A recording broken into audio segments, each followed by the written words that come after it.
This is something I've learned on another channel. Another way to kind of check to see if it's a fake one. They got it and they go, I just didn't really like it. I'm like, you just didn't really like it? Hey, Bluegrass, can we go thrift shopping? Hello, YouTube world. My name is Anthony Long. Welcome back to the Bluegrass Picker channel. You came back? Why? I'm sure glad you did. What sold on eBay this weekend? Actually, it was kind of a slow weekend for me. I've heard that from a few people. I think most people were kind of waiting for their stimulus to hit their bank account. Um, I think most people had it hit their bank account, but you can't really access it till Monday or whatever. So another reason to get up all I can. But let's see. The first sale is, and this is something I do that other people that, everybody's business model is different on eBay. So be careful of listening to too many people tell you too many things. If it's working for you, it's working. I have very little money into a lot of these select cards, and it's a good player, and it's a rookie card, but it's not a Prism. It's just a Panini. This was $6.95, and I actually messed it up. It was supposed to be $9.95 because I have two of them in my store, but this is a perfect example of why I like to list stuff for $6.95. About a month ago, I sold two or three of his that were bigger items, and he was interested in, do you have any more Fred Warner cards? Well, I sold them all. He was going to go buy all the ones I had. So he didn't buy the exact duplicate of this one, but it just shows you that like a $6.95 card that's a good price will bring you in to other cards and he would have bought another 40 or 50 bucks worth of cards. So having like items I think is very beneficial to having an eBay store, especially when it's not a huge store. Anyway, another one that sold, very interesting one. This is a Mamet Okur.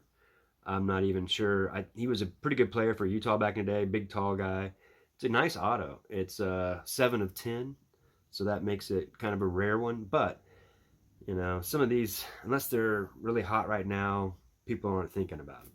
Well, I have some of my cards on simple export, but most of them I have just on GP, global shipping program, and I just, if people want to pay 40 bucks for it, they can't. Well, I got a guy from the Philippines that wants that card. I don't know. And he sent me a message, and I had it for $40. He sent me a message for $30, which that's what I want to sell for. I don't know what you all do, but with a lot of these collectibles and stuff, since I allow offers, I'll put it up for 40 bucks. People send me offers for 30. That's what I wanted to sell it for, and that's what they end up buying it for. I know that's probably not the best model in the world, but when it comes to a lot of collectibles, I don't have to sell this stuff. It's not taking up room. I don't have a bunch of money into it. I don't mind kind of squeezing some of the price out of it. Because like I said, really what I want to do is come in and buy multiple items.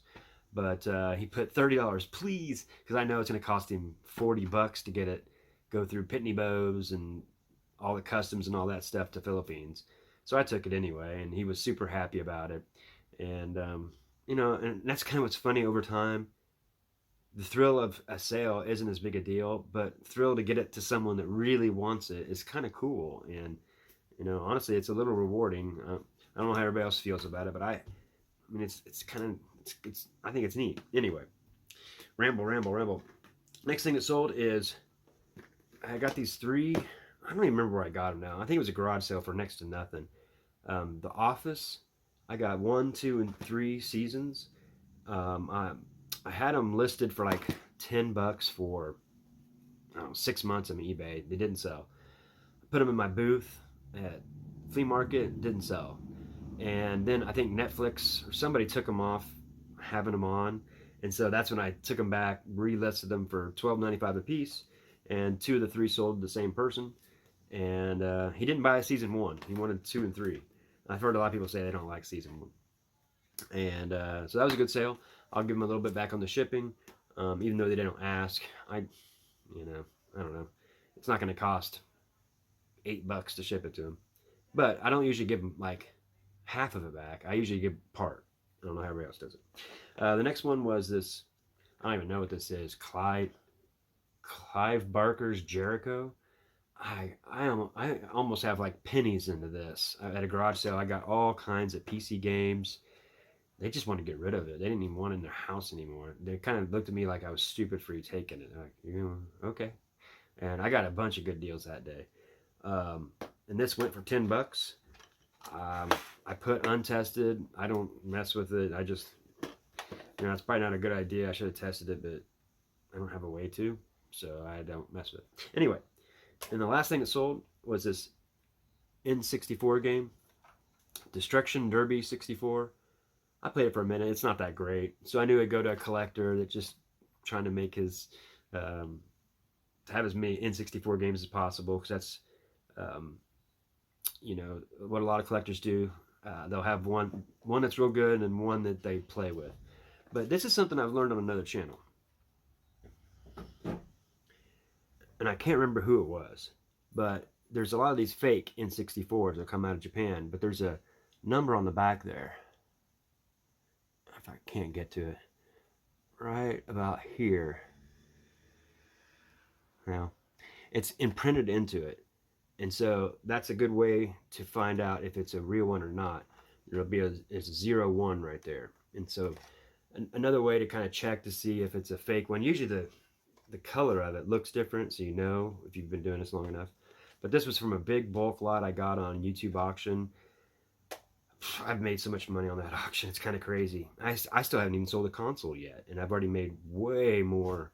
I sold one game and almost made all my money back. That Pokemon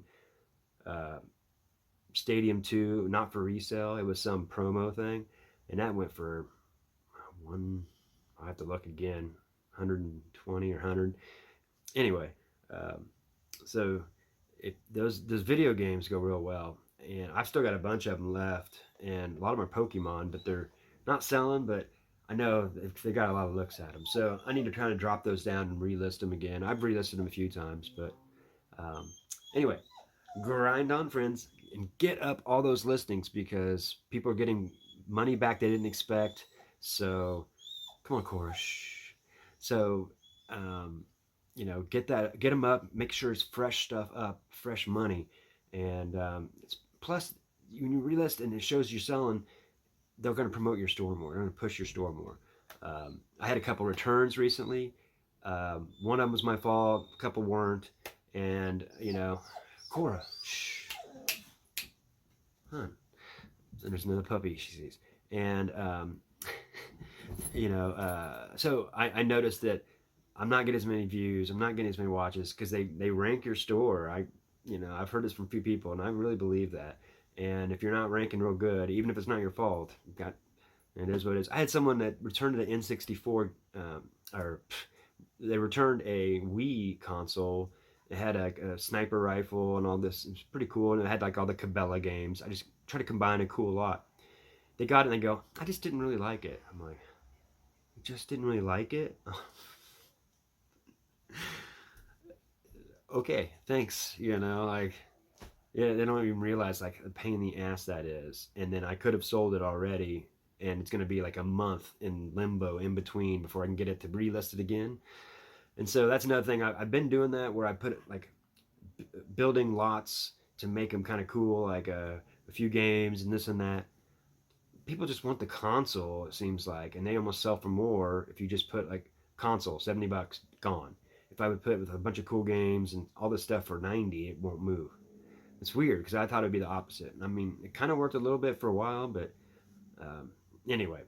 So I'm gonna kind of revamp all that stuff, and kind of it's fun to play with, to see what will sell the most. So anyway, I want to keep talking, right? Grind on, friends.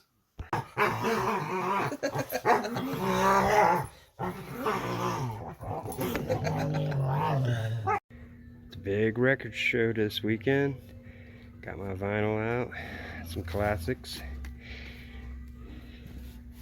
Chicago, Steve Miller Band, Billy Joel, Jet Toll. Ooh, I'm gonna put that Rolling Stones up in the front. Yeah. Bunch of really good Elvis vinyl. course, Alabama. Bunch of country, some gospel. And of course, some of my stuff that sold.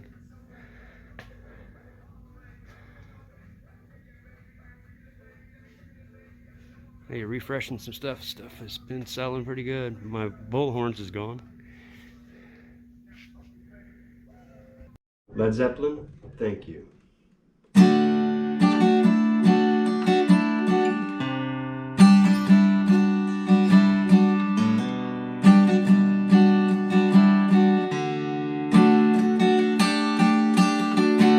Bye from Bluegrass Pickers. Stay tuned.